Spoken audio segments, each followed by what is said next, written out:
আসসালামু আলাইকুম। আমরা civil aviation school and college Kurmitola ঢাকার সপ্তম শ্রেণীর কিছু নিয়মিত ছাত্র। আমরা আজকে ডিজিটাল প্রযুক্তি বিষয়ের একটি নাটক উপস্থাপন করব। চলুন শুরু করা যাক। আসসালামু আলাইকুম। ওয়ালাইকুম আসসালাম। কে বলছেন আপনি?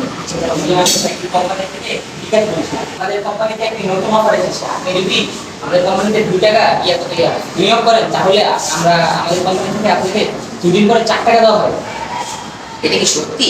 হ্যাঁ, এটা একদম 100% কিভাবে বিশ্বাস করবো যে এটা সত্যি কথা?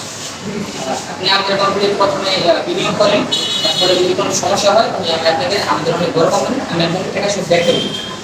আমি যদি 25,000 টাকা জমা দিয়ে আপনাদের বিনিয়োগ করি তাহলে কত টাকা লাভ হবে? আপনি আমাদের কোম্পানিতে 25,000 টাকা বিনিয়োগ করেন তাহলে 14 দিন পরে আপনি আমাদের কোম্পানি থেকে 50,000 টাকা পাবেন। তাহলে তো অনেক টাকা লাভ। আর যদি কোনোভাবে যদি লস হয় তাহলে কি হবে? লস হওয়ার কোনো চান্স নেই।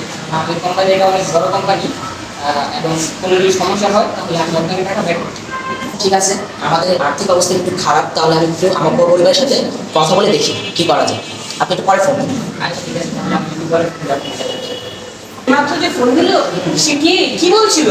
সে একটা কোম্পানি থেকে একজন এমপ্লয় বলছিল, সে বলছিল তাদের কোম্পানি থেকে নতুন অফার আসছে।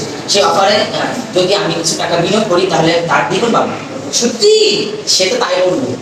তাহলে তোমারও কিছু টাকা বিনিয়োগ করা উচিত। ভাবছি 25,000 টাকার মতো বিনিয়োগ করবো, তাহলে 50,000 টাকা পাবো কিছুদিন পরে। করো। তাহলে ঠিক হবে না? হ্যাঁ।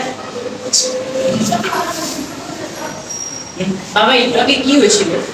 একটা লোক ফোন দিয়েছিল, সে বললো যে তাদের কোম্পানিতে যদি কিছু টাকা বিনিয়োগ করি তাহলে দ্বিগুণ টাকা পাবো। সত্যি? সে সত্যি বলেছে, আমিও ভেবেছি সত্যি। আমি ভেবেছি কিছু টাকা বিনিয়োগ করবো তার কোম্পানি। তাহলে তো আপনার বিনিয়োগ করা উচিত। ভেবেছি করবো 25,000 টাকার মতো। কেন, কি দরকার? আচ্ছা বাবা, এই টাকায় যদি লাভ পান তাহলে আমাকে দামি একটা ফুটবল কিনে দিন। আচ্ছা, যদি বিনিয়োগে লাভ হয় তাহলে তোমাকে একটা দামি একটা ফুল করে দেবো। আচ্ছা বাবা, এই লাভের টাকা দিয়ে ফুটবল ক্রিকেট বলছি ক্রিকেট বল, তোমার ক্রিকেট বল দরকার? আচ্ছা, যদি লাভ করি তাহলে ক্রিকেট বল তোমাকে একটা কিনে দেবো, সমস্যা নেই। আরে তোমরা তো সবাই আসলেই বোকা।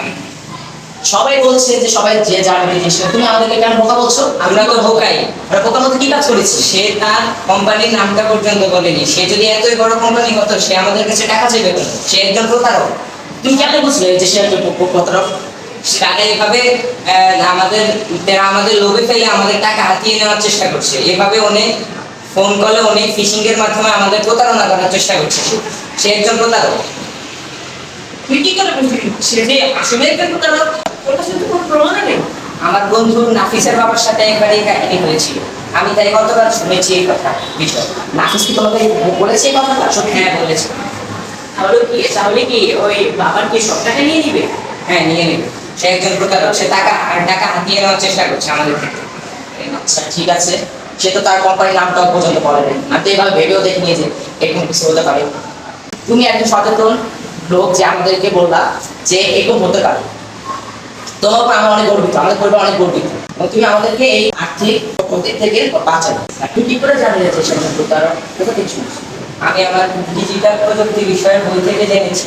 সেখানে আমি এমন পড়েছি যে মোবাইলের মাধ্যমে এভাবে প্রতারণা করা। আচ্ছা, তাহলে তুমি একটু সত্যি শুনেছো, তো তুমি তো আমাদেরকে অনেক বড় আর্থিক ক্ষতি থেকে বাঁচালে। কারণ আমি যদি তার কাছে 20,000 টাকা দিতাম এবং সে যদি আমার টাকা না ফিরিয়ে দিত তাহলে আমার তো অনেক বড় ক্ষতি হয়ে যেত। এমনি আমাদের পরিবারটা অনেক আর্থিক অনটনের মধ্যে চলছে। আপনাদের সবাইকে ধন্যবাদ। আপনারা আমাদের এই নাটিকাটি ভালোভাবে দেখার জন্য। এই নিয়ে আমরা আমাদের নাটিকাটি শেষ করছি। ধন্যবাদ।